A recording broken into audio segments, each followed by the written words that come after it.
2 metre लंबे जंगली आदमी ने एक लड़की को उठाया और कुछ कहे बगैर उसे गार के दहाने पर ले आया। उसके बड़े हाथ औरत के कंधों पर जोर से दबे हुए थे और उसे लड़की के एहसासात की बिल्कुल परवाह नहीं थी।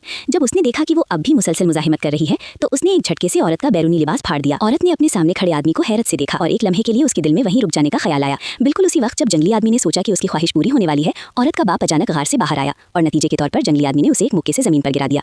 औरत ने आगे बढ़कर उसे रोकने की कोशिश की, लेकिन जंगली आदमी ने उसे भी एक थप्पड़ मारकर गिरा दिया। फिर उसने लड़की को दोबारा अपने कंधे पर उठा लिया, इस इरादे से कि इस भारी भरकम खूबसूरत लड़की को अपना बना ले। इस बात को यकीनी बनाने के लिए कि वो दोनों फरार न हो सके, उसने गार के दहाने को एक भारी चट्टान से बंद कर दिया।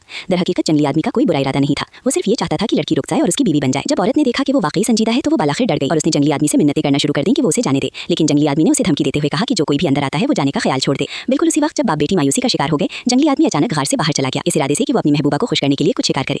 गैर मुतवक्के तौर पर बाहर आते ही उसका सामना औरत के बॉयफ्रेंड से हो गया। गुस्से में आकर जंगली आदमी ने एक धाड़ मारी और अपने हाथ में मौजूद बंदूक को सीधा 2 टुकड़ों में तोड़ दिया। ये देखकर नौजवान फुर्ती से जंगली आदमी की टांगों के नीचे से निकल गया और मौका पाकर उसे एक जोरदार मुक्का मारा, लेकिन जंगली आदमी पर उसका कोई असर होता दिखाई नहीं दिया और उसने उल्टे हाथ का थप्पड़ मारकर नौजवान को चकरा कर गिरा दिया। शायद जंगली आदमी ने अपने दुश्मन को बहुत कमजोर समझ लिया था और होश में आने वाले नौजवान ने उसे सीधा नाजुक जगह पर वार किया, जिससे इस बार बालाखिर उसे शदीद चोट पहुंची। नौजवान ने मौके का फायदा उठाते हुए अपनी गर्लफ्रेंड को गोद में उठाया और जाने की तैयारी करने लगा। इस बात ने जंगली आदमी को गुस्से से पागल कर दिया। वो गुस्से और मायूसी के आलम में गाड़ी के पीछे भागा, लेकिन उसने कितनी कोशिश क्यों ना की, वो उन्हें जाने से नहीं रोक सका। अपनी महबूबा औरत को धीरे धीरे दूर जाते देखकर जंगली आदमी की आंखों से आंसू छलक पड़े और अगरचे औरत ने भी उसे छोड़ने पर हिचकिचाहट का इजहार किया, लेकिन आखिरकार वो चली गई।